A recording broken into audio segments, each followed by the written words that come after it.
Assalamualaikum warahmatullahi wabarakatuh. Salam sehat untuk kita semua. Semoga kita semua selalu mendapat lindungan Allah Subhanahu wa Ta'ala ya. Diberikan nikmat sehat walafiat serta dimudahkan segala urusannya. Amin ya robbal alamin. Kesempatan kali ini Mimin akan membagikan satu cerita misteri. Seperti apa ceritanya? Mari kita mulai.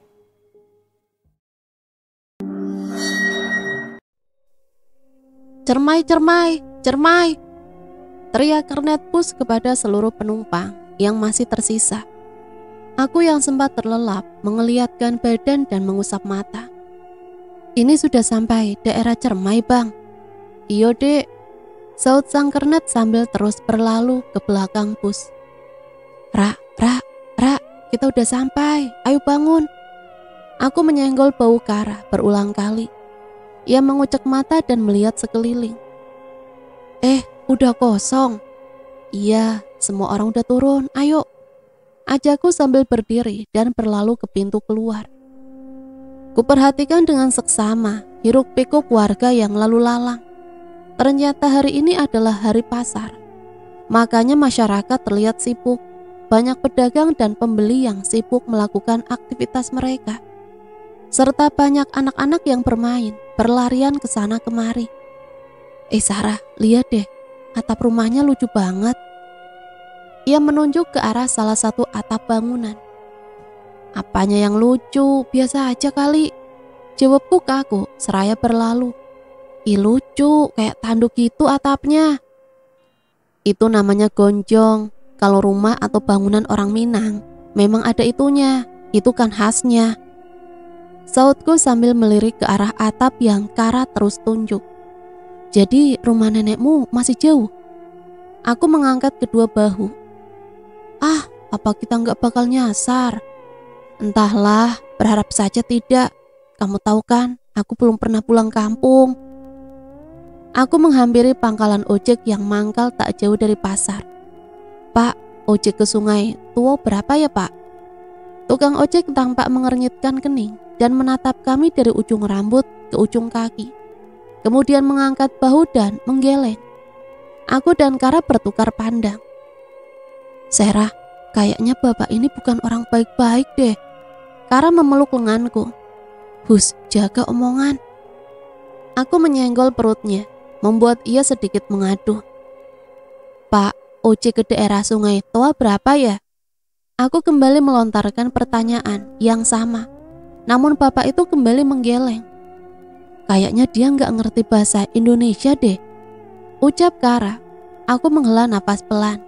Sebenarnya di sini bahasa Minang ya. Cuman langsung Mimin terjemahkan saja ya, biar gampang. Jauh, jawab bapak itu singkat. Apa dia bilang? Jauh, Ser. Kara masih memeluk lenganku. Duh, aku nggak tahu. Kamu berhentilah pegang tanganku. Aku melepas paksa tangan Kara. Emosian mulu sih setelah sampai sini. Ia memanyunkan bibir. Aku mengotak-atik ponselku. Percuma kamu sibuk sama HP-mu. Di sini nggak ada Gojek. Kota gede gini, kok masih primitif ya? Ra, jangan sembarangan ngomong di daerah baru. Aku kembali mengingatkan. Habisnya lucu, masa kamu gak bisa bahasa kampung sendiri sih? Ya mau diapain lagi, orang aku di rumah ngomong pakai bahasa Indonesia doang kok. Jadi gimana nih, udah mau maghrib? Jaraknya 20 km dari sini, Ra. Mungkin ini alasannya bapak ojek itu gak mau anterin kita, takut keburu malam. 20 km? Astaga, Sarah! Kita nginap di sini aja malam ini, besok kita bakal lanjut perjalanan. Kara mengangguk setuju. Aku menghampiri minimarket yang berada di persimpangan jalan untuk membeli beberapa makanan dan minuman, serta bertanya di mana tempat penginapan. Gak ada tempat penginapan, Ra. Astaga, gimana dong? Kata Mas itu, kalau mau kita nginap di kantor desa. Kantor desa? Kita ini cewek-cewek berdua, mana aman? Terus mau tidur di mana lagi? Di masjid, di pasar? Aduh, ngeluh mulu, nih minum. Aku melemparkan sebotol air mineral padanya. Ini karma, karena kamu gak mau nurut kata orang tua, ucapnya usai meneguk air yang kuberikan. Wajar kali Ra, kalau aku pengen tahu kampungku di mana. Sudah 26 tahun, tapi aku tak pernah dibawa pulang kampung ke rumah nenek. Mungkin karena kampungnya terlalu pelosok, makanya mamamu malas pulang kampung. Aku mengangkat kedua bahu. Entah kenapa, hatiku berkata ada alasan lain. Alasan apa? Mereka itu seakan menyembunyikan sesuatu. Aku penasaran apa alasannya ia tak pernah membawa kami ke sini. Sesuatu? Iya, kan aneh. Seorang anak perantau dilarang tahu tentang kampung halamannya. Mungkin mamamu menghindari mantannya yang ada di kampung ini kali. Hus, ngarang kamu. Ya, siapa tahu kan ia tergila-gila sama mamamu, terus meneror kehidupan mamamu karena ia lebih memilih papamu. Apaan sih? Gak jelas ah. Kami tertawarnya. Dan mungkin mamamu pernah berbuat aib dan diusir dari kampung ini. Tawa kami semakin pecah. Kurang ajar. Aku melirik seorang pria yang sedari tadi memperhatikan kami. Maaf, kenapa sedari tadi ngeliat kami aja ya bang? Tanyaku tiba-tiba menghampirinya. Ia tersenyum malu, menggaruk kepala yang mungkin tak gatal. Kok kamu samperin sih, Ser? Jangan-jangan ia ada niat jahat. Kara tiba-tiba menghampiri dan berbisik. Jangan salah paham dulu. Jawabnya sambil melirik kanan kiri, seperti ia mendengar ucapan Kara. Akhirnya ada yang bisa bahasa Indonesia juga, Ser. Aku dengar kalian mencari penginapan.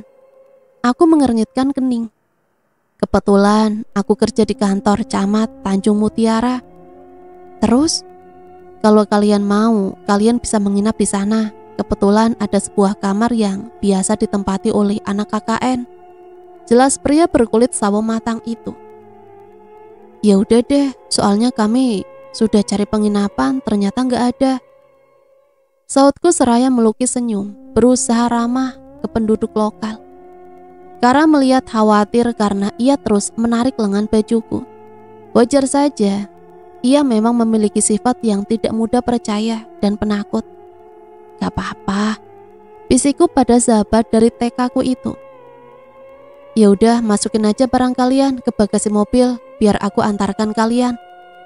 Terima kasih bang. Ia tersenyum ramah, sedangkan Kara masih bersembunyi di balik punggungku. Kalau boleh tahu kalian mau kemana? Ucap pria berkemeja coklat itu sambil menyetir. Mau ke desa Sungai Toa bang. Sungai Toa? Ucapnya sambil menghentikan laju mobilnya.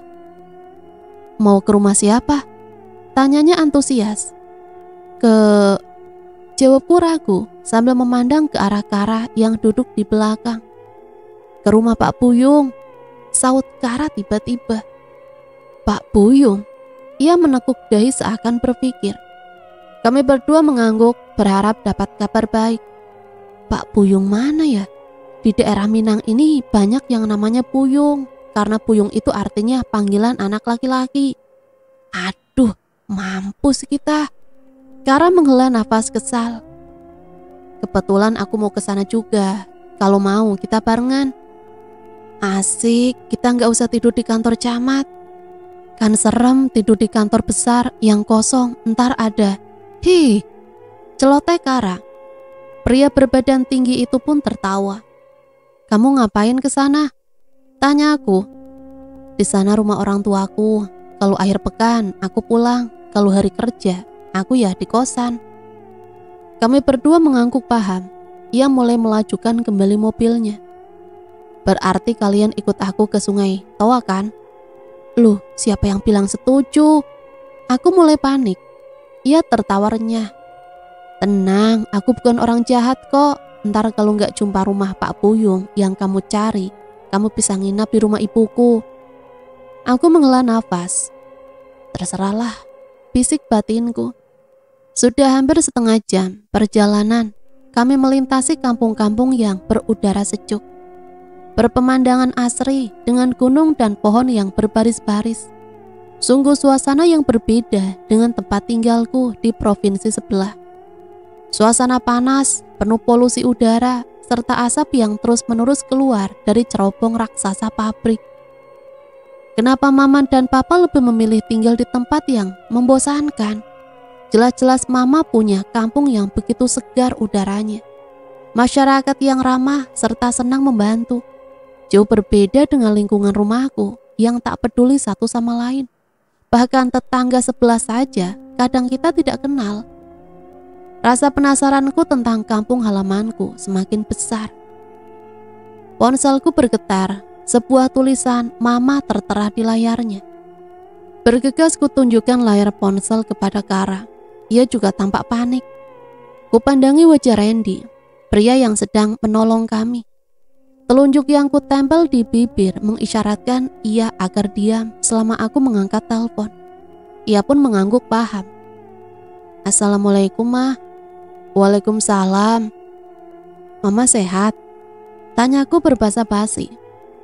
Alhamdulillah. Kamu lagi di mana, Sera? Dek, hatiku bergetar. Takut Mama tahu kalau kami dalam perjalanan menuju kampung halaman Mama. Di kos, Ma. Jawabku bohong. Serius? Ia terdengar kurang percaya, mungkin karena aku sering membohonginya. Iyalah, Ma. Aku tertawa palsu sambil melirik Kara. Iya Tante, kami lagi di kos pulang kerja. Kara tiba-tiba ikut menyambung pembicaraan. Oh, ada Kara. Kalau begitu Tante percaya. Aku mengembuskan nafas lega. Dengar ya, Sera Andrika Chania. Awas kalau Mama tahu kamu bohong. Hatiku semakin tak tenang karena Mama semakin meninggikan nada suaranya. Iya loh, Ma, udah dulu ya. Kami mau istirahat. Assalamualaikum. Aku memutuskan begitu saja panggilan itu. Kami bernafas lega dan kemudian tertawa. Hampir saja.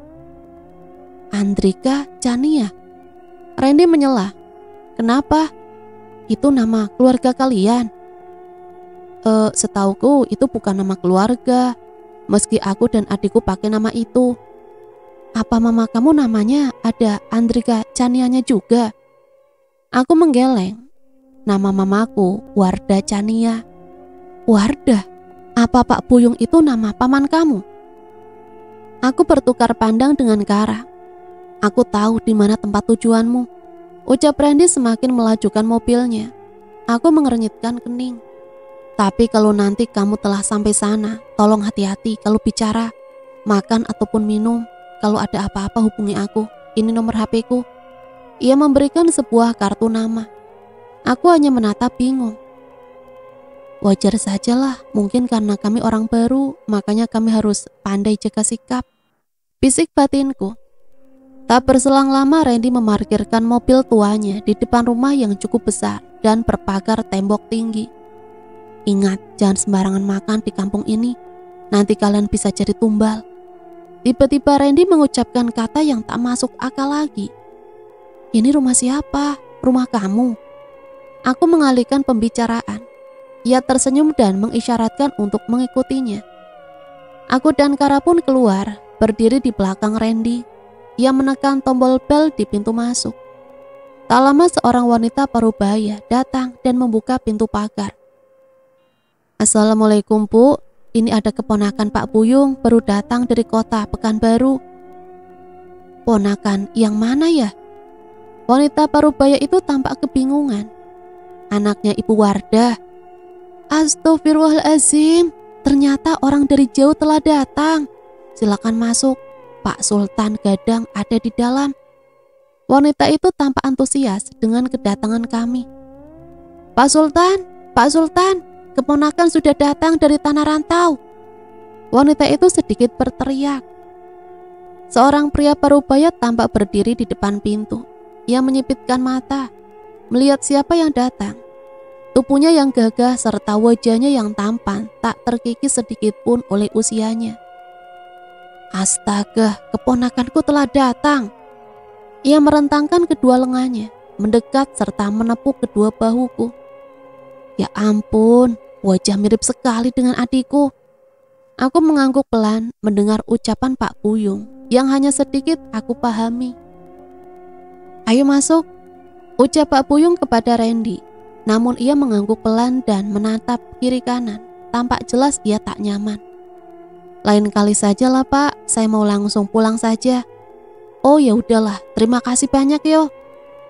Pak Puyung terlihat sangat ramah pada Randy, namun ia jelas sekali tampak tidak nyaman di sini. Membuat hatiku bertanya, dia yang tadinya ramah, kini mendadak pendiam, dan hanya berbicara sepatah dua patah kata saja. Apa ia sangat segan kepada pamanku ini? Atau ada alasan lain? Ku tatap terus punggungnya yang semakin menjauh. Aku terperanjat mendapati seekor kelabang besar sedang merayap di dinding kamar. Ukurannya hampir 3 jari, berwarna hitam mengkilat. Kaki-kakinya sudah berwarna merah tua. Barang-barang aku lempar secara acak ke arahnya, berteriak ketakutan seraya menutup mata. Baru pertama kali aku melihat kelabang sebesar itu. Semua benda yang terjangkau olehku ikut terbang mengarah ke binatang berbisa itu. Kara dan Paman Puyung berlarian ke kamar karena kegaduhan yang kubuat. "Kak, kamu kenapa, Serah?" tanya Kara sambil memelukku yang terduduk di samping lemari. Keringatku bercucuran, nafas terengah-engah, tubuh pun bergetar. "Ada apa, Serah? Kenapa? Apa yang telah terjadi?" Paman sangat panik, terdengar jelas dari pertanyaannya yang bertubi-tubi. Aku menghela nafas sejenak, kupandangi wajah mereka yang cemas.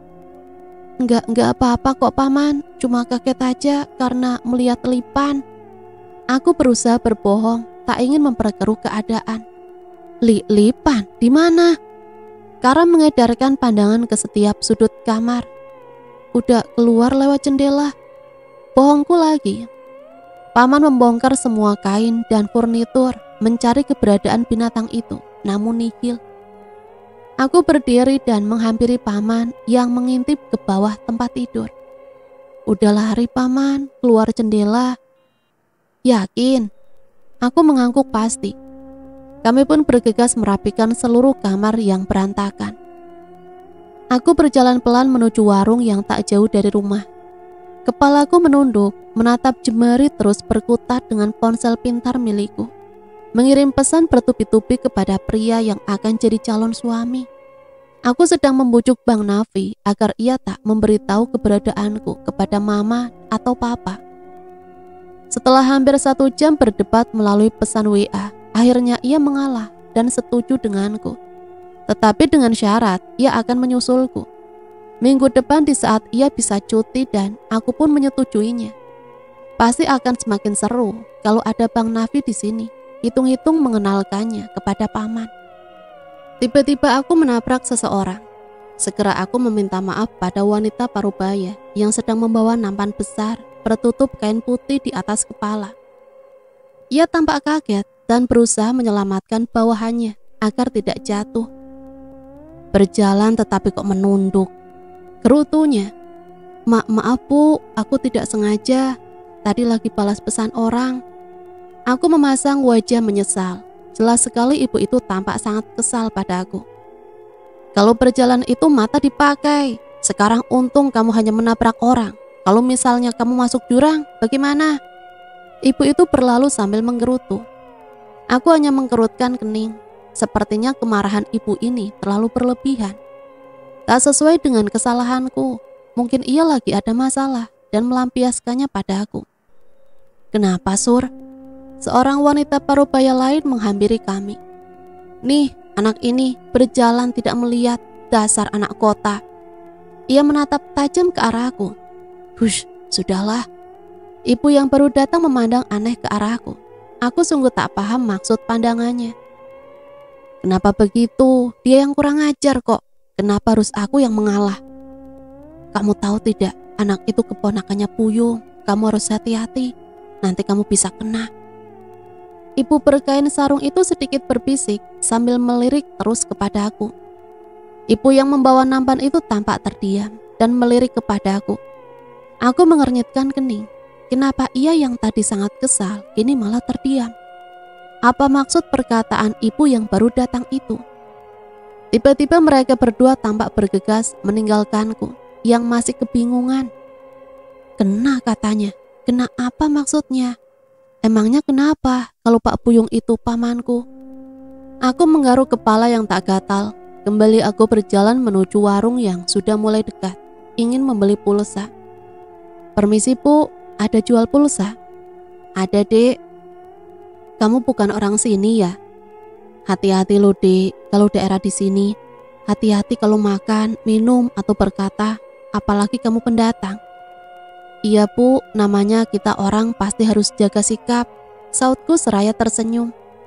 Memang betul, tapi bukan itu maksudnya. Iya Dek, daerah ini itu rawan, ada yang pelihara tupu. Jelas ibu pemilik warung. Tupu, apa itu Bu? Racun, jelasnya singkat. Aku masih belum paham bagaimana racun bisa dipelihara. Aku nggak paham Bu. Orang kota memang banyak yang gak paham, percaya gak percaya. Ibu itu duduk di kursi panjang di teras warung. Aku pun menghampiri dan ikut duduk di sebelahnya. Setelah ia mengisyaratkan untuk duduk juga. Tupu itu seperti ilmu yang bisa membunuh orang yang si pemelihara mau. Memang memelihara itu untungnya apa Bu? Untungnya kalau si pemelihara berjualan, maka jualannya akan laku. Kalau dia bertani, tanamannya akan sangat subur. Pokoknya apapun usahanya, itu bakal sukses. Aku mengangguk paham. Tapi itu harus ada tumbalnya. Tumbal? Iya, ia minta nyawa. Kalau si pemelihara tak bisa mencari tumbal orang lain, maka keluarganya yang akan dimakan. Ya Allah, serem ya Bu. Iya, makanya hati-hati. Kalau si pemilik udah targetin kita, nasi yang di rumah kita sendiri aja bisa beracun. Meski dia tak memasuki racunnya secara langsung, itu namanya racun terbang. Jelasnya sambil berbisik padaku. Ih, amit-amit. Ibu itu memukul meja, kemudian kepala dengan tangannya yang berkali-kali. Ada ya Bu yang seperti itu. Bus, hati-hati ngomong, nanti denger sama si pemilik. Dia sakit hati. Kamu entar diincar. Bulu kuduku menjadi merinding seketika mendengar cerita ibu ini. Apa mungkin ada hal seperti ini? Ini pertama kali aku mendengar hal mistis seperti ini. Beberapa bulan lalu ada anak KKN dari Padang meninggal dunia di sini. Kok bisa Bu? Biasalah anak kota, mereka makan di warung di dekat tikungan sana. Ibu itu menunjuk ke arah jalan besar. Kalau sudah ngumpul dengan kawan-kawannya, suka lupa diri, bercerita dengan suara besar, tertawa keras-keras. Padahal di warung itu banyak orang yang lebih tua dari mereka. Akhirnya si pemilik tubuh sakit hati, jadi korbanlah mereka. Langsung saat itu juga mereka muntah-muntah dan pingsan. Dilarikan ke rumah sakit, ternyata sudah lewat. Aku menutup wajah dengan tangan, mengintip di sela jari. Merasa ngeri mendengar cerita ibu pemilik warung. Emangnya nggak ada diusut polisi Bu? Ada, tapi di tubuh mereka tidak ditemukan zat racun. Kalau memang mereka keracunan makanan di warung itu, pasti ada zatnya di lambung mereka. Ini tidak ada, seakan racun itu hilang begitu saja. Itulah tubuh racun terbang. Percaya nggak percaya sih? Jadi heboh lah warga ya Bu. Udah biasa Dek, kampung sekitar juga udah paham, udah rahasia umum. Apa ini alasan mama dan papa tidak mau pulang kampung? Bisik batinku. Makanya hati-hati. Aku mengangguk pelan. Ada orang yang gosipnya memelihara tubuh itu di sekitaran sini. Di sekitaran sini Bu? Iya, tapi itu gosip, tidak tahu iya atau tidak. Oh, tapi karena gosip itu, keluarga itu jadi ditakuti untuk makan, minum, bahkan bertamu ke rumahnya. Orang-orang berpikir 2 kali. Kasihan ya Bu, ya kalau benar, kalau tidak kan kasihan, mereka dikucilkan. Iya, tapi anak si bapak itu 3 orang meninggal, dan istri baru-baru ini menyusul beberapa bulan lalu. Ibu dia juga, sekarang dia hanya tinggal sendiri. Ada si pembantu, tapi hanya balik hari, tidak menginap. Kan bisa saja itu musibah, Bu. Bukan berarti keluarganya jadi tumbal. Mungkin kebetulan. Siapa sih yang tega tumbalin keluarganya demi harta? Apalagi dia jadi tinggal sendirian. Aku ikut prihatin kepada bapak yang diceritakan si ibu. Tak terbayang bagaimana sedihnya hidup sendirian. Dia itu dulu miskin, merantau entah kemana, pulang-pulang bawa istri dan jadi orang kaya. Kerjaannya di rantau tidak jelas entah apa. Tiba-tiba aja hidup mereka berubah. Apa mungkin mertua bapak itu orang berada di perantauan, Bu? Entahlah, tetapi semenjak kepulangan dia, banyak kejadian aneh di kampung ini. Mudah-mudahan hal buruk menjauhi kita dan keluarga kita ya, Bu. Amin. Oh ya, kamu tinggal di mana? Desa. Ucapku terputus karena melihat paman yang datang mendekat ke arah kami. Aku pun menurunkan telunjukku yang ingin menunjuk ke arah rumah nenek. Serah, paman kira kamu di mana? Sudah capek paman mencari kamu. Aku tertawa melihat paman yang berkeringat mencariku. Aku gak kemana-mana kok paman, mau isi pulsa aja. Oh, jadi perempuan ini keponakan abang. Pemilik warung tampak heran. Paman tersenyum. Iya, anaknya si Wardah. Oh, kapan datangnya bang? Kemarin, udah 2 hari di rumah. Oh iya, ibu itu tampak canggung dan bersikap aneh. Ia yang tadinya ramah dan sangat akrab padaku, ini berubah total. Ia bersikap canggung seakan takut salah. Aku menatap heran. Ayo pulang Serah. Serah, tolong. Kara berteriak tak karuan. Aku yang tengah tertidur terhenyak, mengucek mata dan kaget melihat Serah bertingkah seperti orang kesurupan. Berguling, mengeliat tak karuan di atas tempat tidur. Keringat bercucuran, padahal udara sedang dingin seperti biasa. Matanya terpejam, hanya mulut yang berteriak kata tolong. Ya Allah Kara, istighfar Ra, kamu kenapa?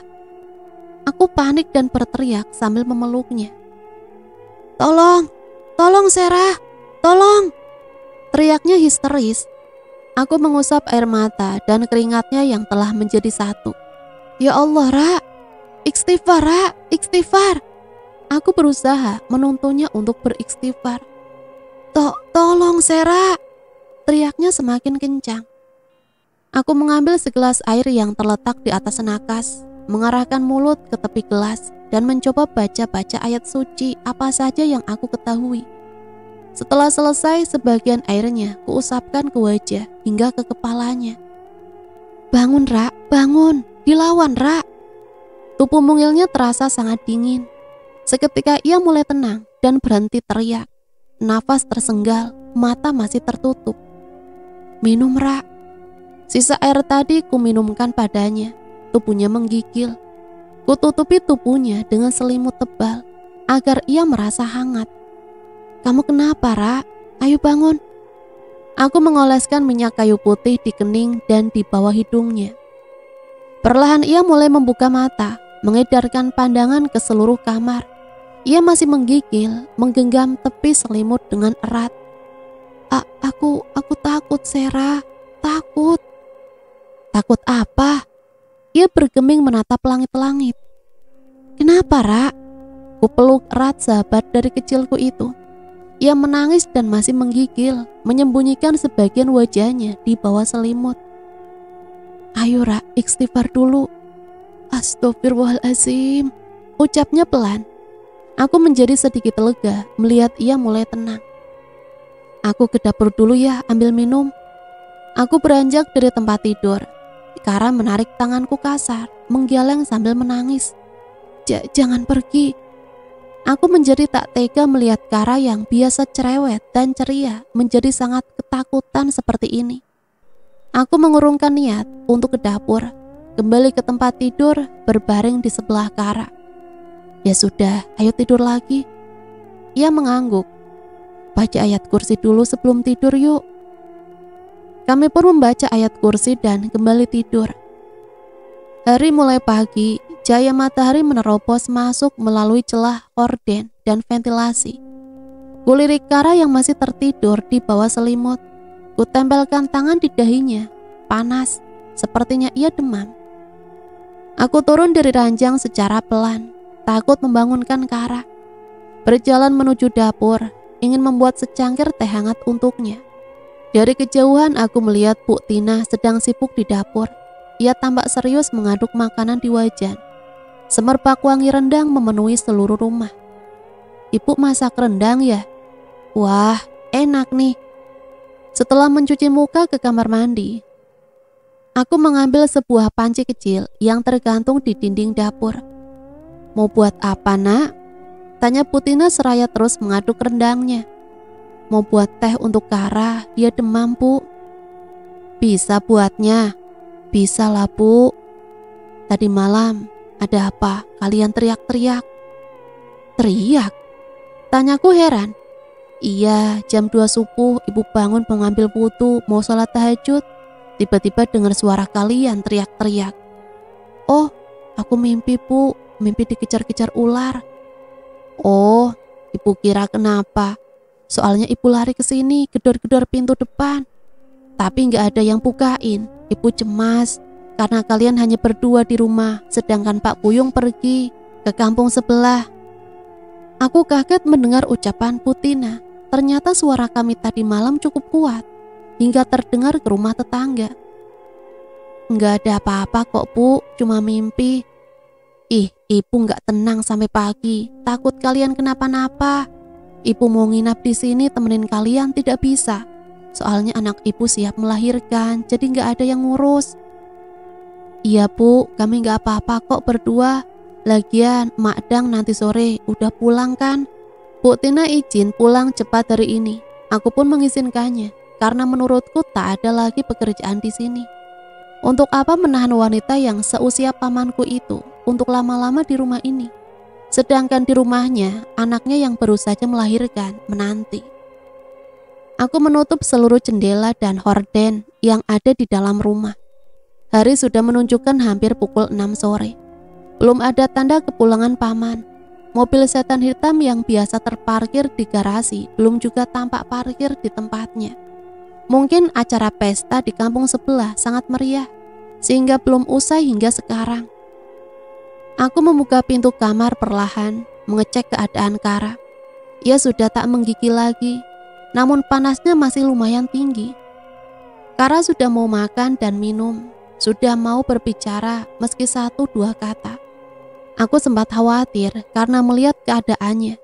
Mimpi seperti apa yang ia alami sehingga menjadi sakit begini. Terdengar jelas suara tetesan air dari dapur. Kutinggalkan Kara yang masih terlelap, berlalu menuju dapur. Aneh, tak ada keran yang menyala. Baik itu di wastafel, di kamar mandi, maupun di tempat pencucian piring. Namun aku tadi mendengar jelas suara tetesan air dari dapur. Ah, mungkin aku salah dengar. Aku pasti kelelahan.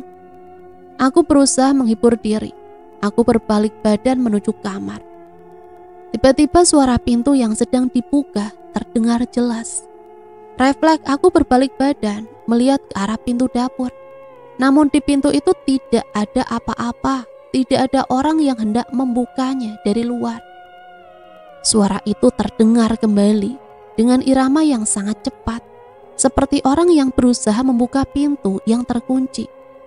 Apa itu pintu depan? Bisik batinku. Aku sedikit berlari ke ruang tamu, namun tak kudapati satu hal aneh apapun. Pintu masih tertutup. Aku menyibakkan korden mengintip keluar jendela. Mobil paman tak jua tampak memasuki pekarangan rumah. Sudah mau maghrib dan Mak Dang belum pulang. Aku jadi takut di rumah ini. Aku cepat-cepat masuk ke kamar. Kuperhatikan Kara yang masih terlelap. Kembali kutempelkan tangan di dahinya untuk mengecek panasnya. Aku tersenyum mengetahui suhu tubuhnya tak sepanas tadi. Kuraikawa yang terletak di atas nakas berselancar di dunia maya. Sesekali tertawa karena menyaksikan video pendek yang lucu yang tak sengaja lewat di beranda TikTokku. Tiba-tiba aku dikagetkan. Suara benda jatuh. Aku terperanjat, duduk seketika. Apa yang jatuh? Tanyaku dalam hati. Kuperhatikan Kara, ia masih terlelap seperti tak mendengar apa-apa. Padahal biasanya ia akan mudah sekali terbangun jika mendengar suara. Mungkin ini efek obat yang ia minum. Duh, siapa ya? Rasa takut mulai menyergapku. Keluar nggak ya untuk periksa? Duh, nggak usah deh, siapa tahu cuma kucing. Aku kembali membenamkan tubuh ke dalam selimut. Iya kalau kucing, kalau maling gimana? Bisik batinku lagi. Aku melebarkan kedua tangan di depan muka. Tidak, keluar tidak, keluar tidak, keluar tidak, keluar. Hah? Keluar? Hasil voting menggunakan jari sendiri pun tidak mendukungku. Aku menelan saliva. Bismillah. Aku berusaha menguatkan diri. Aku melangkah pelan membuka pintu kamar menuju ruang tamu. Aku mengendap-endap, takut yang kupergoki memang maling. Astagfirullah ya Allah. Aku kaget dan bersembunyi di sebelah lemari besar di ruang tamu. Sebuah siluet terlihat melintas di ruang tamu. Aku berjongkok ketakutan. Ya Allah, itu bayangan seorang atau apa? Perasaan tadi pintu sudah dikunci. Kalau itu bayangan orang, dia lewat mana? Bisikku seraya hampir menangis, menahan takut. Kakiku seraya beku, tak bisa bergerak. Ya Allah, lindungi aku. Perlahan siluet yang terlihat di lantai itu semakin membesar ke arahku. Berarti ada sesuatu atau seseorang yang berjalan mendekat ke arahku. Aku hanya diam, berjongkok menutup mata, memanjatkan doa semampu yang ku bisa. Nafasku mulai tersenggal, berpacu dengan detak jantung yang mulai tak karuan. Tiba-tiba sebuah tepukan mendarat di bahuku. Aku semakin erat memeluk lengan dan memejamkan mata. Aku pasrah. Ya Allah nak, kenapa menggigil seperti ini? Suara tak asing terdengar. Aku terlalu takut untuk menoleh, masih membenamkan wajah di antara kedua lutut. Mungkin ada yang ia lihat tadi, rumah ini kan ada yang aneh bu. Seorang pria terdengar menyaut. Hus, ada-ada saja. Aku sudah bertahun-tahun kerja di sini, tidak ada yang aneh kok. Itu karena ibu yang tidak peka. Sudahlah, hidupkan dulu lampu, sudah maghrib. Sebuah elusan lembut membelai bahuku. Sarah, kamu kenapa nak? Ini ibu Tina. Aku memberanikan diri menampakkan wajah yang terbenam di antara kedua lutut. Keringat bercucuran membasahi wajah. Lampu sudah dihidupkan. Keadaan ruang tamu menjadi terang benderang. Ayo duduk di sini nak. Bu Tina menuntunku ke sofa. Tubuh yang telah melemas hanya mengikuti saja. Farel, pergi ambil air minum di atas meja makan. Ibu aja yang pergi. Cepatlah. Bu Tina memelototkan matanya. Pria bertubuh kurus itu pun melangkah pergi menuju ruang makan. Sekejap ia kembali dengan sedikit berlari, membawa segelas air di tangannya. Ia seperti takut. Minum dulu, Sarah. Aku menerima air itu dan meneguknya tanpa basa-basi. Nak Sarah, kenapa? Bu Tina mengusap keringatku. Sarah kaget bu, lihat ibu dan dia masuk ke rumah. Sarah kirain entah siapa. Oh, kaget lihat kami. Bukan kaget karena melihat yang aneh kan? Pria berjaket hitam itu menyela. Apalah kamu ini Farel? Bu Tina mencubit pinggangnya. Ia tampak meringis kesakitan. Bukan lihat yang aneh. Aku tadi dengar suara benda jatuh. Terus kesini untuk mengecek. Tiba-tiba kaget lihat bayangan kalian. Kirain ada maling, soalnya kami cuma berdua. Oh, itu Farel anak ibu. Dia menyenggol pas bunga di teras. Pecah. Ibu ngajak dia ke sini untuk temenin ibu. Mau lihat kenapa sudah maghrib rumah masih gelap. Iya bu, lupa menghidupkan lampu. Ibu khawatir, ibu lihat Pak Buyung belum pulang. Aku cuma cemas bu, takut Mak Dang kenapa-napa di jalan. Tiba-tiba suara mobil menderu masuk garasi. Pagar yang memang tak pernah kukunci, agar paman bisa masuk tanpa harus panggil aku. Nah tuh, panjang umur. Assalamualaikum. Salam paman. Waalaikumsalam Mak Dang. Aku menyambut tangan paman dan menciumnya.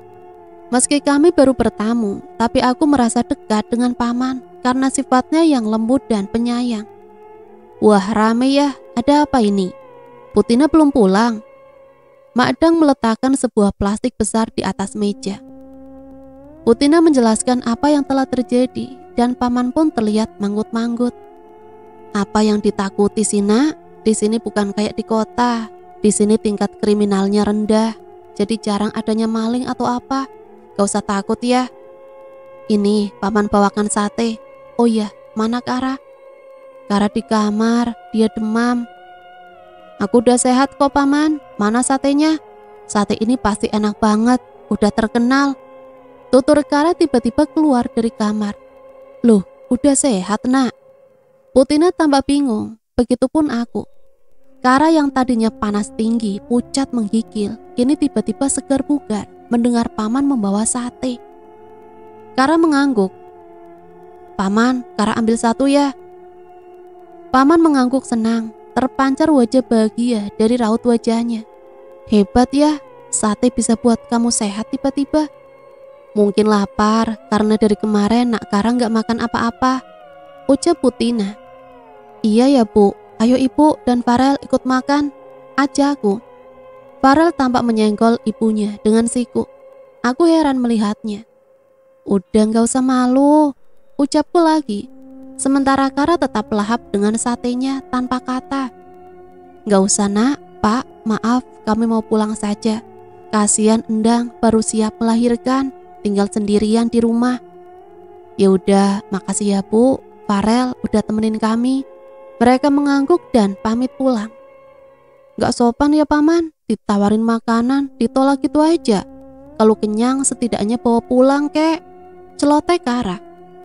Hus, gak boleh ngomong kayak gitu Kara, jaga omongan. Paman, Kara ambil satu bungkus lagi ya. Ia benar-benar menikmati makanannya. Paman hanya mengangguk dan tertawa. Sakit sih sakit, tapi kalau udah sehat gak usah balas dendam lah. Aku merebahkan tubuh yang lelah di atas kasur. Kara sudah terlelap di alam mimpi. Mungkin karena dia kekenyangan melahap 3 bungkus besar sate. Kutempelkan punggung tangan di dahi Kara. Suhu tubuhnya sudah jauh dingin daripada tadi sore. Aku mencoba menutup mata dan mulai lelap. Namun tak bisa. Pikiran melayang entah kemana. Aku terbayang kata-kata pemilik warung beberapa hari lalu.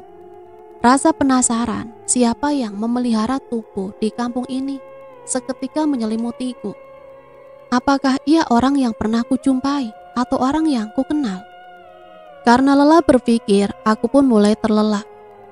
Seperti ada suara gertakan gigi terdengar dekat di telingaku. Itu apa? Bisik batinku. Suara itu semakin kencang dan dekat, seakan berbunyi di telingaku. Apa suara binatang, jangkrik, atau rayap, atau cicak? Aku berteriak, tapi entah kenapa suaraku tidak keluar. Sekuat tenaga aku mencoba membuka mata, namun usahaku nihil. Pandangan tetap gelap, suara gertakan kini berirama semakin cepat. Seperti gigi yang diadu sangat cepat, sangat jelas, sangat dekat dengan telingaku. Nafasku mulai tersenggal, dada mulai sesak. Udara yang awalnya terasa sejuk, kini terasa panas. Ayat suci kulantunkan di dalam hati, keringat terasa mengalir di seluruh tubuh. Badanku mulai basah, panas. Nafas berpacu dengan detak jantung. Apa yang terjadi padaku? Tubuhku terasa sakit dan kaku. Sebuah sentuhan dingin terasa meraba di ujung kaki.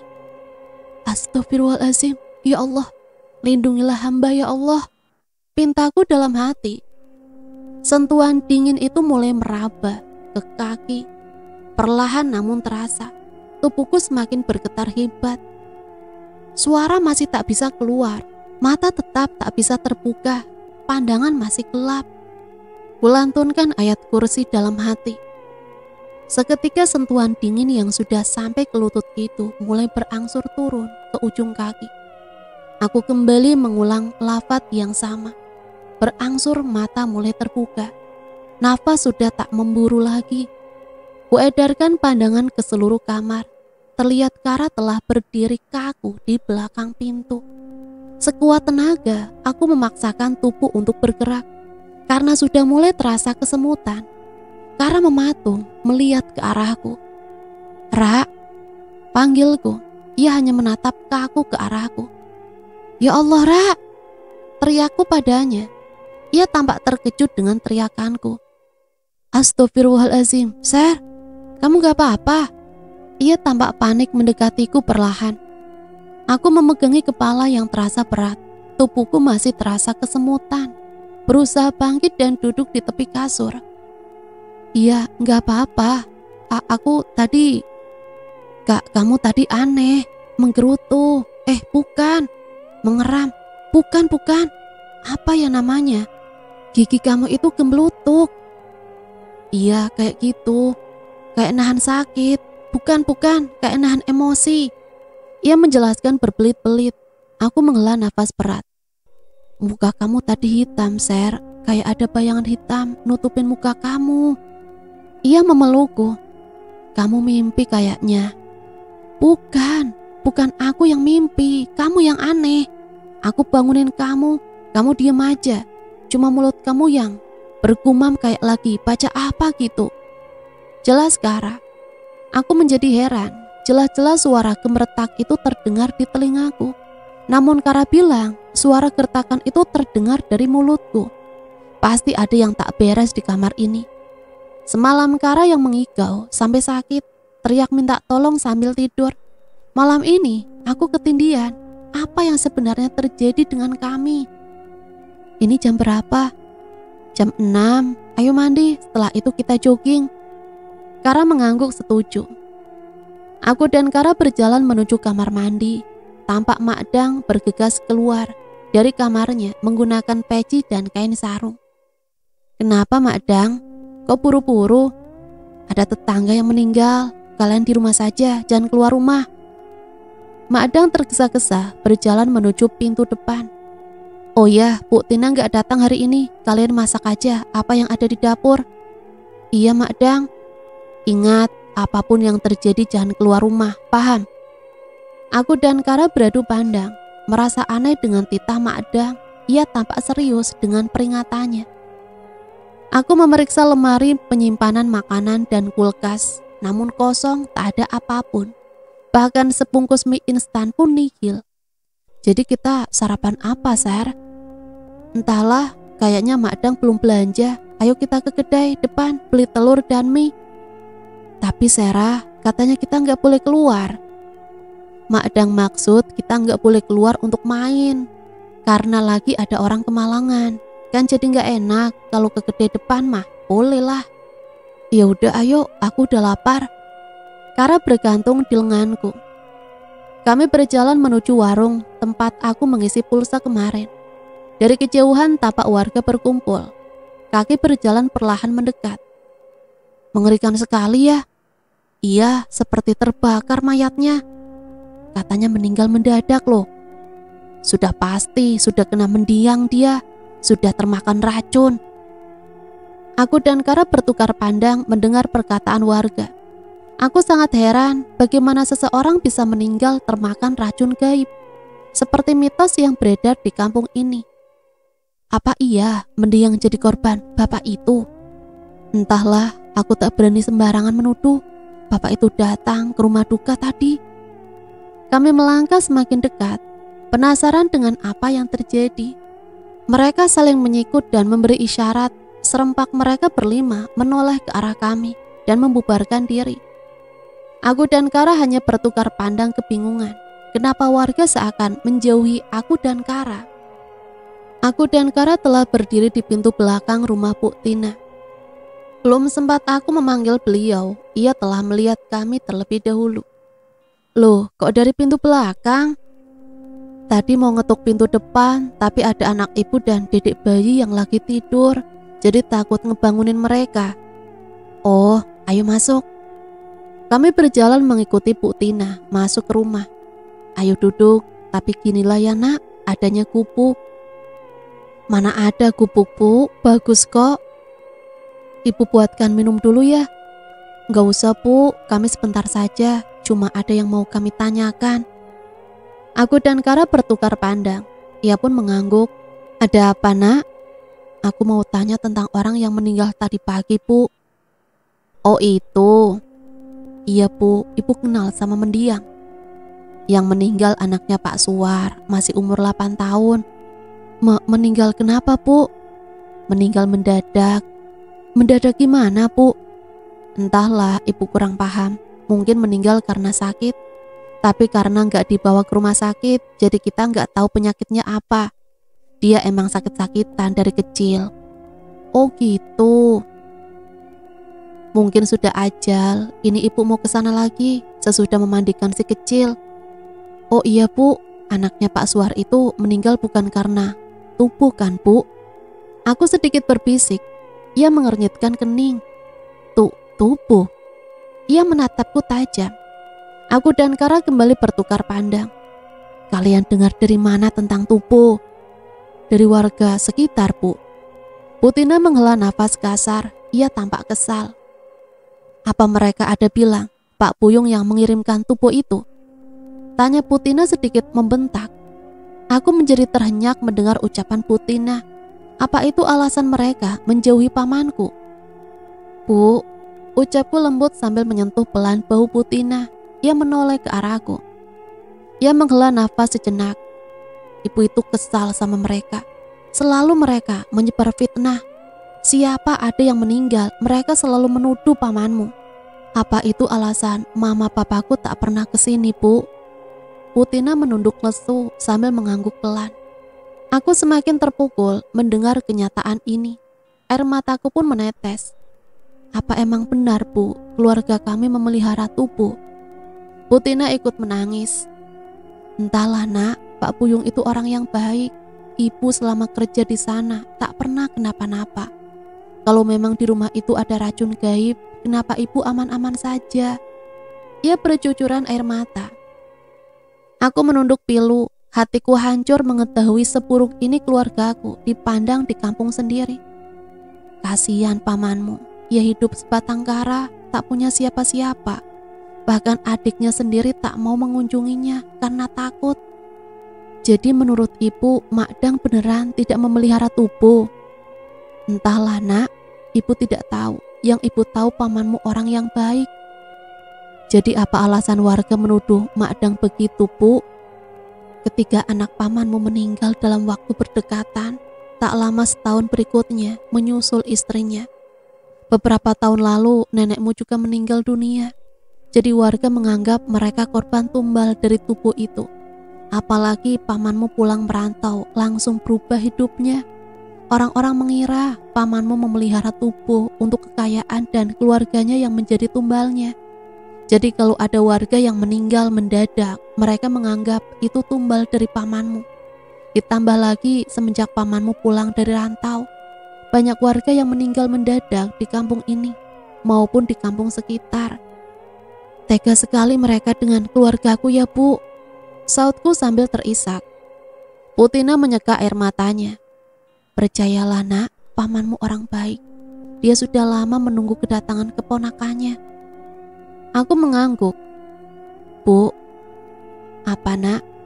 Sejenak aku menoleh ke Kara yang menggenggam tanganku erat. Ibu tahu ciri-ciri orang memelihara tubuh. Pandangan Putina yang awalnya ke lantai kini menatap tajam ke mataku. Pandangannya yang mengerikan, mimik wajahnya tampak sangat serius. Aku dan Kara melangkah masuk ke rumah paman. Langkah kami berhenti, melihat paman yang sedang duduk di ruang tamu. Beberapa menit aku beradu pandang dengan beliau. Ia terlihat begitu baik. Apa mungkin ia seburuk yang dituduhkan warga padanya? Kalian dari mana? Tadi Mak Dang bilang jangan keluar rumah kan? Kami dari rumah Putina. Lihat dedek bayi Mak Dang. Udah seminggu kami di sini, tapi belum pernah menjenguk cucunya yang baru lahir. Ya Allah, Mak Dang pun belum pernah lihat. Nanti kita pergi sama-sama ya. Kita cari kado yang cocok ke kota. Ujarnya sambil tersenyum. Aku mengangguk pelan. Hati semakin ragu dengan image buruk yang telah warga berikan kepada paman. Mataku tertuju pada sesuatu aneh yang berkilau merayap di plafon. Aku menyipitkan mata, berusaha fokus kepada sesuatu yang terlihat seperti binatang itu. Mataku terus mengikuti hingga ia mulai merayap turun ke dinding belakang Paman. Paman masih fokus ke layar ponselnya. Aku menyenggol Kara yang sedang menonton video YouTube. Namun ia tak menggubrisku. "Apa sih, tanyanya dengan mata yang masih tertuju di layar ponsel. "Lihat itu," bisiku. Ia mengikuti arah tunjukku, namun tak memberikan ekspresi apapun dan kemudian menoleh ke layar. "Aku udah pernah lihat foto itu." "Bukan foto, bego, tapi itu yang merayap di dinding." "Mana?" Ia kembali menoleh ke dinding bercat biru itu. Dengan mimik kesal ia kembali menonton film Korea kegemarannya. Kulirik ke dinding lagi. Binatang itu semakin mendekat. Ternyata ia adalah seekor kelabang yang berukuran cukup besar. Warnanya hitam legam dengan kaki-kakinya yang berwarna merah tua. Tubuhnya berkilau karena sinar matahari yang masuk dari jendela. Tubuhku bergidik takut. Itu kelabang yang lebih besar dari kelabang yang kulihat di kamar waktu itu. Kenapa bisa banyak binatang di rumah ini? Kelabang itu merayap terus-menerus mengelilingi tembok dan plafon. Tapi anehnya, seakan cuma aku yang melihat. Paman dan Kara asik dengan ponsel mereka. Aku memutuskan masuk ke kamar. Badanku bergetar ketakutan, merinding, memikirkan kenapa cuma aku yang bisa melihatnya. Aku mengempaskan tubuh ke kasur, berusaha memejamkan mata. Aku tidur siang saja, mungkin karena banyak pikiran, aku jadi berhalusinasi. Tiba-tiba saja aku tersentak dari tidurku. Rasa haus menyerang. Dengan mata yang masih perat, aku berjalan menuju dapur, meneguk segelas air putih dingin dan segera kembali tidur. Tiba-tiba gelas pun terjatuh dan pecah. Mata yang tadi berat menjadi segar seketika. Aku menguap karena masih mengantuk. Aku memecahkan gelas. Segera aku bersihkan pecahan gelas, mengutipi hingga ke sudut-sudut dapur. Ada sebuah pecahan gelas yang terselip di samping ember besar, setinggi pinggangku. Ember yang biasanya berisi stok beras. Sekuat tenaga menggeserkan benda yang ternyata tak ringan itu. Setelah berupaya cukup keras, ember itu akhirnya bergeser. Pecahan gelas itu berhasil kuambil. Tunggu, ada sesuatu yang merayap keluar dari balik ember. Sesuatu hitam yang berkilat. Awalnya seekor, kemudian segerombolan lainnya pun ikut muncul, mulai merayap memenuhi dinding dapur. Aku terperanjat, terduduk kaku di lantai. Ada banyak kelabang berukuran besar, mulai memenuhi dapur dari semua sudut. Aku benar-benar ketakutan, ini sudah tidak beres. Aku berlari sekuat tenaga menuju kamar, berteriak tak karuan. Ku coba menggedor pintu kamar yang entah kenapa terkunci. Kara, tolong buka pintu!" Pintaku ketakutan. Berbalik badan sejenak, kini seluruh rumah penuh dengan binatang berbisa itu. Pemandangan yang mengerikan. "Kara!" teriakku. Tetap tak ada jawaban. Air mata berderai. Aku sangat ketakutan. Semua perabotan kini berwarna hitam karena ditutupi ribuan kelabang. Menjijikkan. Aku rasa ingin muntah. Aku terus menggedor pintu kamar tanpa henti. Kenapa tak ada yang mendengar suara teriakanku? Kemana semua orang? Tiba-tiba pintu kamar terbuka. Paman tampak keluar dari kamar dengan raut bingung. Ia bergegas berjalan ke depan, menerobos ribuan binatang itu dengan santainya, seolah ia tak melihat mereka. Aku terpaku melihat pemandangan itu. Paman kembali dengan segelas air di tangannya. Ia masuk kembali ke kamar dengan tergesa. Aku mengikuti dari belakang. Tampak Kara sedang duduk di tepi ranjang sambil menangis, sambil memegang tangan seseorang yang sedang berbaring ditutupi selimut. Aku berjalan mendekat, melihat siapa yang terlihat sakit itu. Setauku, tidak ada orang lain selain kami bertiga di rumah ini. Mataku terbelalak seketika. Orang yang sedang terbaring menggigil dengan wajah pucat itu adalah aku. Bagaimana bisa? Jelas-jelas aku berdiri di sini, di sebelah paman. Tubuhku melemah seketika. Aku berjalan mundur. Apa aku sudah mati? Kenapa aku bisa melihat tubuhku sendiri? Paman memberiku air minum yang sebelumnya telah ia doakan dan mengusap sebagian airnya ke wajah dan rambutku. Aku terpejam, tampak ketakutan. Aku terduduk di sudut kamar. Ribuan binatang itu menerobos masuk ke kamar. Namun Paman dan Kara tetap duduk tenang di tepi kasur, seperti tak melihat aku dan ribuan kelabang ini. "Mak Dang, Kara, tolong!" Aku berteriak histeris. Mereka tetap tak menggubris. Aku menutup wajah dengan telapak tangan. Binatang sialan ini telah mengerubungiku. Aku membuka mata, nafas memburu. Kuedarkan pandangan seluruh kamar. Tak ada lagi binatang berbisa itu. Mereka telah pergi, atau lebih tepatnya menghilang. Aku terbaring dengan keringat bercucuran. Paman dan Kara tampak senang melihat aku yang telah membuka mata. "Ya Allah, Serah, kamu udah bangun?" Kara terisak-isak menyeka air mata. Aku mengangguk pelan. Kulirik Paman yang tersenyum padaku. "Mak Dang, ada banyak kelabang besar memenuhi rumah." Paman mengangguk sambil tersenyum. Aku tak paham maksud mimik wajah itu. Kenapa ia sama sekali tak khawatir? "Mereka mengejarku, Mak Dang." "Udah ya nak, gak apa-apa, itu hanya mimpi." Paman tampak biasa saja. Ia pun pergi meninggalkan kami berdua. Kara enggan bercerita apa yang terjadi. Ia hanya menyuruhku tidur kembali. Aku bingung apa yang sedang terjadi. Kata orang tua dulu, kalau seseorang memelihara tupu, maka rumahnya akan ada binatang sebangsa kelabang atau lipan berkeliaran. Terkadang ia berkilau atau mengkilat, tetapi hanya orang tertentu yang bisa melihat, karena binatang itu binatang gaib. Seketika ucapan Butina tadi pagi kembali membayang di pikiranku. Aku merinding seketika. Jangan-jangan masih terngiang jelas kejadian siang kemarin. Bagaimana mungkin aku bisa melihat diriku sendiri, seakan rohku bisa keluar dari tubuh. Belum lagi ribuan kelabang yang memenuhi rumah. Paman menerobos begitu saja. Apa yang sebenarnya terjadi di rumah ini? Kenapa begitu banyak teror yang kualami?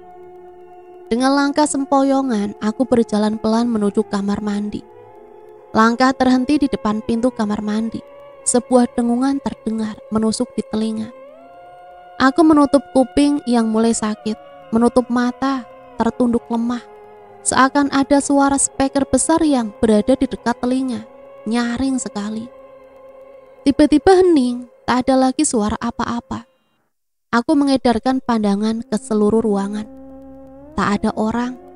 Aku menghela nafas. Hal aneh apa lagi yang aku alami? Rasa sesak ingin buang air kecil memaksaku untuk tetap ke kamar mandi. Bergegas aku masuk dan menutup pintu. Sesaat ingin keluar dari kamar mandi, sesosok berdiri membelakangiku di sudut belakang pintu. Rambutnya panjang terurai kusut, tampak sedikit memutih. Kulitnya juga tampak mulai berkeriput. Ia memakai kebaya lama serta rok kain batik. Lututku menggigil ketakutan. Tak kuasa aku menggerakkan tubuh. Berdiri mematung menatap sosok asing itu. Aku melafalkan ayat-ayat suci dalam hati. Mulut tak sanggup lagi mengeluarkan kata-kata. Sekuat tenaga aku menutup mata, membaca ayat suci yang ku tahu. Kemudian sosok itu menghilang begitu saja, hilang di udara. Kukuatkan hati untuk beranjak pergi, berlari sekencangnya menuju kamar. Entah kenapa rumah ini terasa sepi, kemana semua orang? Kepala terasa sangat berat, suhu tubuh terasa semakin tinggi, sepertinya aku mengalami demam. Aku takut sendirian di rumah ini, pikiran menyesal tak mendengarkan ucapan orang tua pun terlintas. Karena rasa penasaran, aku nekat pulang kampung. Ternyata banyak hal aneh di kampungku ini. Dengan sisa tenaga, aku berjalan ke teras, mencari Mak Dang dan Kara. Tetapi kosong, mereka entah kemana. Dengan suara parau aku mulai memanggil, namun tak ada sautan. Hari mulai senja, aku tak berani berkeliling rumah untuk menutup jendela. Biarlah nyamuk masuk ke rumah karena jendela masih terbuka. Aku tak peduli lagi, masih teringat jelas sosok hantu nenek-nenek yang kulihat di kamar mandi tadi. Aku merinding, entah apa salahku hingga aku dihantui di rumah sendiri. Terdengar suara pecahan jendela mengagetkanku.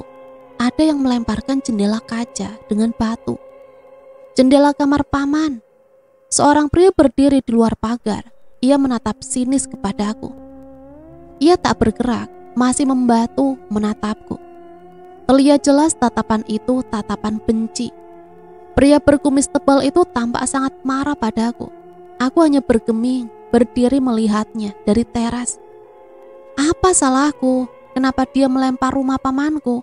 Apa dia punya dendam dengan paman? Tak lama ia pergi begitu saja tanpa kata. Aku menggeleng melihat ulah pria yang baru kali ini kujumpai. Bergegas aku masuk rumah, mengunci pintu depan, berlari masuk ke kamar, bersembunyi di bawah selimut. Tadi aku melihat hantu, kini ada orang aneh yang meneror. Aku sungguh tak tahan di rumah ini, aku ingin pulang. Lagi-lagi rasa haus memaksaku untuk bangun. Kulirik jam di atas meja, pukul 1 dini hari. Mana mungkin aku berani ke dapur jam segini. Aku meraih Al-Quran kecil yang terletak di atas meja. Aku akan membawa ini bersamaku. Dengan pelan kubuka pintu, melihat keadaan sekitar, sepi. Kemana ke arah? Aku berjalan mengendap-endap ke kamar Makdang, tetapi kosong. Kemana semua orang? Aku tak berani bersuara memanggil Makdang dan Kara. Aku hanya berjalan pelan, memeriksa seluruh rumah. Aku sudah puas mencari ke semua sudut rumah, namun tak jua ku temui paman dan Kara. Kembali aku memeriksa kamar Makdang. Ku ketuk berulang-ulang sebelum masuk. Takut Makdang akan tersinggung kalau aku masuk begitu saja dan beliau ada di sana. Namun sama, tak ada siapa-siapa di sana. Langkahku terhenti, tiba-tiba saja suara tetesan air terdengar. Aneh, tadi tidak ada suara apa-apa. Kamar Makdang berada paling depan. Apa mungkin suara keran air di dapur atau kamar mandi akan terdengar dari sini? Aku merinding seketika. Suara gertakan gigi seperti yang pernah ku dengar saat ketindihan kemarin kembali terulang. Suara terdengar dekat, seakan ada seseorang yang sedang mengadu kedua rahangnya berdiri di sebelahku. Aku berlari meninggalkan kamar Makdang, namun aku tersungkur karena terkejut melihat sosok nenek-nenek seperti tadi sore berdiri di depan kamarku. Ia masih membelakangiku. Aku menangis ketakutan. Ia berjalan mundur mendekatiku. Rambut putihnya panjang menyentuh lantai. Pergi, ujarku ketakutan. Aku berusaha meraih Al-Quran yang tadi sempat terlempar, namun aku kalah cepat. Ia lebih dulu menarik rambutku. Aku mengerang kesakitan. Ini menandakan bahwa aku tidak sedang bermimpi. Ini nyata. Tolong! Aku berteriak sekuat yang aku bisa. Makhluk itu menyeret tubuhku ke arah dapur. Aku memegangi rambut yang terus ia tarik. Perih, aku meronta di lantai. Dengan lantang aku melantunkan ayat kursi. Ia terpental seketika. Makhluk itu berjalan mundur, merayap ke tembok. Ia menatap tajam ke arahku, mengerikan. Matanya yang berwarna merah dengan bola mata yang besar membuat ia tampak menyeramkan. Kulit keriput berwarna hitam terlihat jelas dari balik rambut kusutnya. Kuku-kukunya tajam dan panjang. Hantu nenek tersebut berteriak sangat kencang, sangat nyaring di telinga, menyakitkan gendang telinga. Aku menutup kedua telingaku, kemudian ia menghilang. Aku mengedarkan pandangan ke seluruh rumah, sepi. Aku menghela nafas yang tersenggal. Detak jantung sangat cepat seakan hendak meledak. Seketika aku berlari ke kamar, namun aku kaget bukan main. Ketika mendapati Kara sedang berbaring di atas ranjang. Apakah ia orang atau hantu juga? Ia mengeliat dan sedikit mendengkur. Itu memang dia. Entah kenapa aku yakin, tapi kemana dia tadi? Dan kenapa dia tak mendengar teriakanku? Aku berlari, melompat ke tempat tidur. Namun aneh, tak sedikit pun Kara terbangun. Padahal lompatanku cukup kuat. Harusnya dia terbangun dan marah. Dengan pelan aku menuruni ranjang. Dia bukan Kara. Kalaupun itu Kara, ada yang aneh dengannya. Aku kembali berjalan mundur menuju pintu kamar. Tiba-tiba muncul sesosok bayangan hitam legam, menutupi Kara yang sedang tidur. Aku menyipitkan mata, melihat benda apakah itu. Aku terperanjat, itu kelabang. Ribuan kelabang memenuhi tubuh Kara yang sedang tidur. Hanya tubuh Kara. Hewan itu tidak bergerak ke benda lain, hanya berkumpul di atas tubuh Kara. Ya Tuhan, teror apa lagi sekarang? Aku menangis ketakutan di pintu kamar. Aku lelah kalau harus berlari lagi. Dengan perasaan takut yang luar biasa, aku berlari ke ruang tamu. Aku bersembunyi di balik sofa. Tak pernah kurasakan setakut ini. Tangisanku terhenti ketika samar-samar ada suara orang yang sedang berdebat. Dengan pelan aku menyibakkan korden. Mataku membesar melihat Mak Dang dan seorang pria sedang beradu mulut di teras. Pria itu orang aneh yang melempar kaca jendela kamar Mak Dang tadi. Ternyata mereka saling kenal. Wajar saja, kampung ini kecil, pasti saling mengenal satu sama lain. Sekali lagi aku katakan, jangan kamu mengganggu keluargaku. Mak Dang menunjuk kasar pria itu. Kau duluan yang cari masalah. Anakku, kamu jadikan tumbal. Aku terkejut mendengar percakapan mereka. Apa benar Mak Dang menumbalkan anak bapak itu? Pantas saja ia terlihat dendam dengan kami. Dengar ya, aku tak pernah menumbalkan siapa-siapa. Kalaupun ada orang yang meninggal terkena racun, itu artinya dia yang berniat jahat kepada keluarga kami. Ucapan Mak Dang membuatku terkejut. Apa itu artinya? Keluarga kami memang benar memelihara tubuh. Kamu harus hati-hati. Kalau tidak mau meninggal, jangan ganggu keluargaku, apalagi Serah keponakanku. Si Kalimaya sayang ke cucuku, apalagi kepada Serah yang penerus. Jadi kalau mau selamat, cabut guna-guna yang sudah kamu kirimkan kepada Serah. Kalimaya adalah binatang sejenis kelabang atau lipan. Aku kaget bukan kepalang mendengar ucapan Mak Dang. Apa artinya aku ini penerus selanjutnya yang akan memelihara tubuh ini? Tidak, aku tidak mau. Dan apa? Aku diguna-guna. Seketika kepalaku mendadak pusing, tiba-tiba gelap. Pelan-pelan ku coba membuka mata, mengedarkan pandangan ke seluruh kamar. Mama dan Papa duduk di sebelah kanan ranjang. Di sebelah kiri ada Mak Dang, Kara dan Bang Nafi, calon suamiku. Mama terlihat menangis seraya membelai rambutku. Suasana tampak begitu pilu. Ku elus kepala yang berat, mencoba duduk dari posisi semula yang terbaring. Ma, kenapa Mama nangis? Kara kan sudah bangun. Ma, Mama jangan nangis. Sarah kan udah bangun. Ma, ujarku sedikit berteriak. Tak ada yang menoleh padaku. Seakan seisi ruangan ini tak ada yang melihat ataupun mendengarku. Aku berbalik badan, terperanjat melihat seseorang yang sedang berbaring. Dengan kulit pucat, tak bergerak. Bahkan nafasnya terlihat satu-satu. Ia terlihat seperti orang mati. Aku terkejut bukan kepalang, menepi ke tembok. Itu aku. Ya Allah, apa yang terjadi? Apa aku sudah mati? Lagi-lagi aku keluar dari tubuhku. Apa aku sudah mati? Aku menangis histeris. Pa, Ma, Sarah di sini. Maafin Sarah kalau Sarah bandel. Karena penasaran, Sarah nekat pulang kampung. Padahal Papa dan Mama ngelarang itu. Ma, tolong Ma, jawab Sarah. Mama tetap di posisinya semula, menunduk seraya menangis di tepi ranjang. Pa, please, Sarah takut. Ada hantu nenek-nenek yang jahat. Ada kelabang hitam banyak, Pa. Papa masih bergeming, tak mendengarku. Menatap sendu ke tubuhku yang terbaring. Aku menghampiri Bang Nafi di seberang ranjang.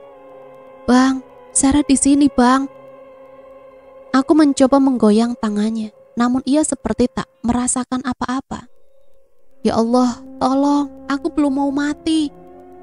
Tiba-tiba sebuah teriakan yang sangat nyaring kembali terdengar. Aku kembali menutup kedua telinga. Mah, Pah, tolong, nenek itu datang. Tolong, Mah, Pah. Tiba-tiba pintu kamar terbuka dengan sendirinya, terhempas kuat ke tembok. Aku menggigil melihat sosok tua itu memandangiku dengan tatapan yang mengerikan. Kali ini aku hanya sendiri, tak ada yang bisa melihat dan mendengar rohku. Aku lirik tubuh lemahku yang terbaring di ranjang. Kuhela nafas berat. Apa aku tak akan bisa kembali ke tubuh itu? Aku bersembunyi di balik tubuh Bang Nafi. Nenek itu mulai mendekat, berjalan pincang selangkah demi selangkah menujuku. Aku percaya kekuatan Allah lebih besar. Bisik batinku. Ku pejamkan mata, memohon pertolongan ke Sang Maha Kuat. Kulantunkan dengan pelan. Aku menengadahkan tangan, memanjatkan doa yang pernah ku pelajari di tempat mengaji dulu. Hantu nenek tua itu berdiri kaku. Ia melotot tajam ke arahku. Seakan bola matanya akan terlepas. Ia kembali berteriak kencang. Terdengar lebih nyaring, memegahkan telinga. Tiba-tiba ia menghilang. Aku menghela nafas yang tersenggal. Bergegas berbaring di atas tubuhku. Namun aneh, aku masih mengambang. Aku tak bisa masuk ke tubuhku sendiri. Apa ini mimpi? Aku menangis sejadi-jadinya. Aku terduduk di sudut, menangis memandangi semua orang yang menatap sedih tubuhku. Tiba-tiba semua gelap. Aku kebingungan apa yang terjadi. Aku berdiri mencoba meraba dinding. Jantungku berdegup kencang. Rasa takut yang menjadi ini menyergapku. Ada sesuatu yang lekat mengalir di dinding. Aku semakin ketakutan dalam gelap.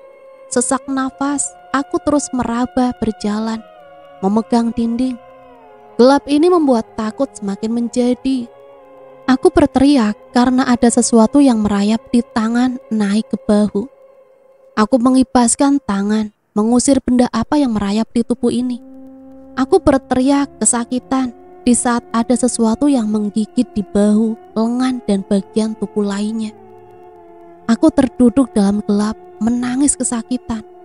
Nafas semakin tersenggal, semua rasa bercampur jadi satu. Sungguh perasaan yang tak bisa dijelaskan. Bau menyengat tiba-tiba saja tercium. Aku masih dalam gelap, tak bisa melihat apa-apa. Bau itu semakin kuat, membuat kepala pusing menciumnya. Hingga akhirnya rasa mual itu tak dapat lagi kutahan, memuntahkan semua isi perut. Ada yang mengalir, tetapi aku tak tahu apa. Aku seperti duduk di atas sesuatu yang lengket. Aku masih terduduk di dalam gelap. Aku terperanjat ketika sesuatu yang terasa cukup besar merayap dari belakang. Ia memanjat punggungku dan menggigit tengkuk. Aku berteriak sekuat mungkin. Rasa sakit itu melebihi rasa sakit ketika kakiku patah saat jatuh dari pohon. Ada sesuatu yang tak beres. Seluruh tubuh terasa berdenyut, belum lagi bau busuk yang menyengat, dan sesuatu lengket yang kududuki. Aku masih terduduk diam di dalam gelap, merasakan semua kengerian ini. Tolong aku ya Allah, aku sudah gak kuat dengan teror ini. Aku meringkuk di lantai, dada terasa semakin nyeri. Hanya satu-satu udara yang bisa kuhirup. Bau busuk itu benar-benar menyiksa, menyakiti hidung. Aku seperti terkubur di antara mayat-mayat, bau sekali. Aku meraba seluruh tubuh. Anggota tubuhku masih lengkap. Ujarku menghibur diri. Apa aku sedang ada di alam kubur? Ya Allah, aku disiksa karena dosa-dosaku. Aku masih meringkuk di dalam gelap. Suara teriakan yang sangat nyaring terdengar lagi. Aku menutup telinga lagi dan lagi. Aku hafal betul, itu pertanda hantu nenek itu telah datang. Kuedarkan pandangan ke seluruh ruangan. namun gelap. Tiba-tiba hening, sangat sepi. Aku kembali meraba, hanya cairan lengket yang terasa. Apa ini rambut hantu nenek itu? Aku sudah lelah. Tolong, tolong aku. Kakiku ditarik, aku terjerembab dan diseret. Kepala belakang terbentur lantai, sakit yang teramat sakit, terasa di belakang kepala. Aku diseret begitu kencang, punggung terasa panas, pergelangan kaki yang digenggam terasa sangat sakit. Tubuh terasa remuk, sungguh tak sanggup lagi. Lebih baik mati daripada disiksa oleh sesuatu yang tak tampak begini. Pergi! Teriakan suara seorang wanita terdengar menggema. Suara parau khas nenek-nenek terdengar menyahut. Pergi! Aku masih meringkuk menahan sakit tubuh yang remuk. Dengan sisa tenaga aku berusaha duduk, meraba dinding, mencoba berdiri. Jeritan kesakitan dari nenek itu terdengar. Aku tak tahu apa yang terjadi. Aku berjalan terpincang, berpegangan pada dinding. Cairan lengket itu masih terasa memenuhi dinding. Jangan ganggu cucuku. Teriakan wanita semakin kuat, menggema. Tiba-tiba cahaya menyilaukan mata terpancar, entah dari mana. Aku menutup mata yang sakit, masih berdiri meraba dinding. Aku masih berdiri terpaku, melihat sesosok wanita cantik yang telah berdiri di hadapanku. Ia tersenyum ramah, seraya mengulurkan tangan. Tubuhku masih bergetar, terlebih lagi cairan lengket yang sedari tadi kuraba adalah darah. Ruangan ini dipenuhi darah yang berbau busuk. Aku masih memandang ngeri, pemandangan banyaknya bangkai kelabang, menambah rasa mual, tak bisa lagi kutahan. Untuk kedua kalinya, aku mengeluarkan seluruh isi perutku. Kutatap nanar sosok wanita cantik itu. Tiba-tiba, gelap. Aku membuka mata, mengedarkan pandangan ke seluruh ruangan yang terasa tak asing. Aku di kamarku. Kuraba kasur yang berseprai biru itu. Aku kok bisa di kamar? Apa mama dan papa udah bawa aku pulang? Aku sungguh tak mengerti apa yang terjadi. Bergegas aku melihat cermin. Wajah pucat serta mata pandaku pun sudah hilang. Padahal aku ingat betul, sebelumnya wajahku seperti orang yang sudah meninggal. Apa ini semua mimpi? Tiba-tiba angin berhembus kencang masuk dari ventilasi, membuat kaca jendela terbuka, membentur dinding. Mama datang masuk ke kamarku. Aku begitu bahagia melihat kehadirannya. Bergegas ku peluk mama dan menangis di pelukannya. Ma, Sarah takut, banyak hal aneh yang terjadi. Mama membelai rambutku, air mataku mengalir. Ada hantu nenek-nenek, Ma. Dia jahat, dia jambak dan seret-seret Sarah, Ma. Sarah kira Sarah gak bakal selamat, Ma. Syukurlah semua sudah berakhir, Ma. Semua belum berakhir, saut mama. Suaranya yang berubah menjadi parau membuatku terkejut. Suara mama kok kayak suara hantu nenek itu, ucap batinku. Pelan-pelan aku melihat ke arah wajah mama. Kulitnya yang mulus perlahan berubah keriput. Rambut yang hitam mulai berangsur berubah menjadi putih. Mama, aku terjatuh karena kaget. Sarah, suaranya menggelegar. Kau bukan mamaku. Aku menutup wajah dengan kedua tangan. Sarah, suara lembut menyapa. Aku heran kenapa suaranya berubah. Pelan-pelan kubuka mata. Alangkah terkejutnya aku karena aku sedang berada di tepi sungai. Sungai yang terletak tak jauh dari rumah Mangdang. Aku mencoba mengatur nafas. Kemana nenek tadi? Hari mulai gelap, matahari akan tenggelam. Angin dingin mulai berhembus menusuk.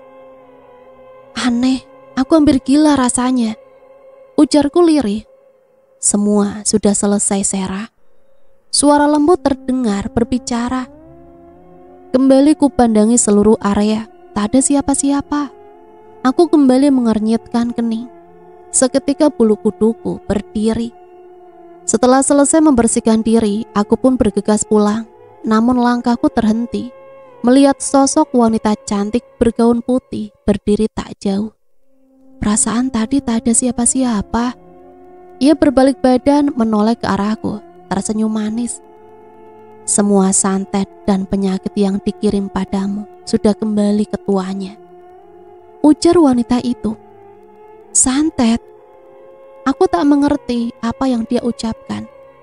Iya, seseorang yang tak suka pada pamanmu mengirimkannya padamu. Aku mencoba mengingat siapa yang tak suka pada Mangdang. Semua warga tampak kurang nyaman dengan Mangdang karena gosip yang beredar. Tapi aku rasa tak satu pun yang berani berbuat seperti ini. Jangankan mengirim santet, berbicara saja mereka masih takut-takut. Apa pelakunya pria itu? Pria yang melempar kaca jendela kamar Mangdang kemarin? Iya, cuma dia yang berani mencari masalah dengan Mangdang. Serah, panggil Mangdang dari jauh. Beliau tampak senang melihatku. Ternyata ada mama juga yang menyusul. Mama, Mangdang. Serah, ya Allah nak, mama senang kamu selamat. Iya mak, Serah rasanya ingin mati saja karena gak kuat dihantui sama nenek-nenek itu. Sudahlah nak, lupakan semuanya. Anggap itu hanya mimpi buruk. Mangdang tampak menangis sambil terus mengelus bahuku. Ma, papa, dan yang lainnya mana? Mangdang dan mama tampak bertukar pandang. Mereka kelihatan bingung. Kenapa ma? Kita bukan sedang berada di dunia nyata nak. Aku mengernyitkan kening mendengar jawaban mama. Maksud mama? Kita berada di dunia roh. Iya, Mangdang dan mamamu berusaha untuk mencari kamu. Takut kamu tersesat lama-lama di dunia roh. Takut kamu disembunyikan hantu nenek itu. Jadi gimana caranya kita kembali, Ma? Kamu tenang saja ya sayang. Berarti mama dan Mangdang punya indera keenam, bisa masuk ke dimensi lain. Sudahlah, ayo pulang. Inyak, saya rasa saya ingin berhenti memelihara Inyak. Mama tiba-tiba saja berlutut di depan wanita cantik itu. Saya minta maaf, bukan maksud saya melanggar janji, tapi saya rasa tidak sanggup untuk melanjutkannya. Mama menangis terseduh-seduh. Aku menjadi heran apa maksud perkataan mama. Iyo Inyak, tolonglah adik saya.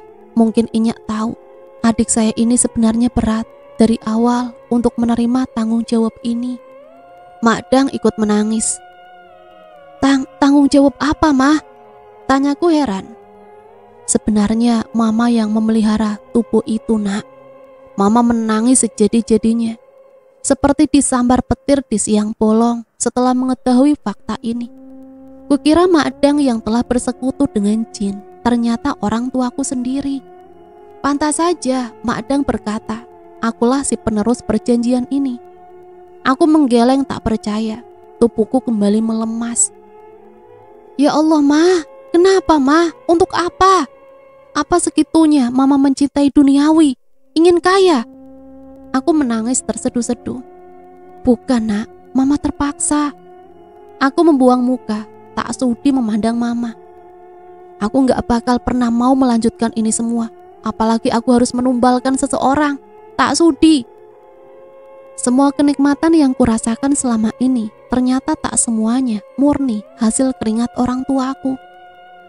Mama terpaksa nak. Mama melanjutkan dari kakekmu. Kenapa harus mama? Kenapa enggak Mangdang saja? Mama menunduk dia. Semua ini musyrik, Ma. Taubatlah, Mama. Mama semakin menangis. Tolonglah Inyak. Saya ingin mengakhiri segalanya. Mamaku kembali berlutut. Baiklah, kalau itu keputusan yang diambil. Aku tak pernah memaksa. Sosok itu hilang begitu saja. Kau yakin, Wardah? Tanya Mangdang pada mama. Mama menyeka air mata dan mengangguk pelan. Mangdang tampak sedih dan gelisah. Kenapa Mangdang bersikap begitu? Kenapa dia tak senang?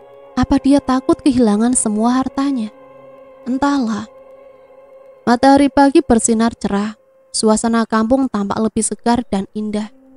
Aku yang selesai berlari pagi dengan sahabatku Kara bergegas pulang.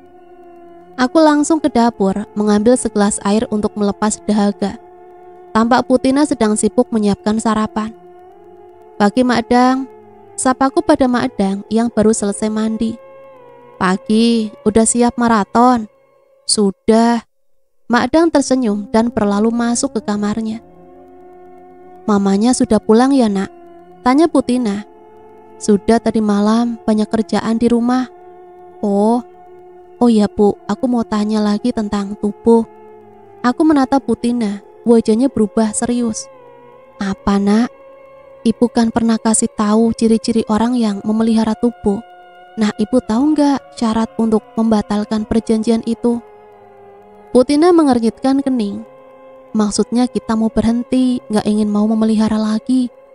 Oh, itu gampang mah. Innalillahi wa inna ilaihi roji'un. Telah berpulang ke rahmatullah saudara kita, Bapak Suwardi tadi pagi. Tiba-tiba pengumuman di masjid mengagetkan kami. Ya Allah, Suwardi yang melempar kaca jendela kemarin. Ujar Putina. Dia meninggal, berarti memang dia yang mengirim santet itu. Bisik batinku. Jadi Bu, apa tadi jawaban yang aku tanya? Oh itu, yang pelihara siap mengorbankan nyawanya agar perjanjian itu selesai. Seketika aku terkejut mendengar jawaban itu. Dan cerita selesai sampai di sini. Semoga cerita ini bisa menemani hari-hari teman-teman semua ya. Dan semoga ada pembelajaran yang bisa kita ambil dari cerita ini.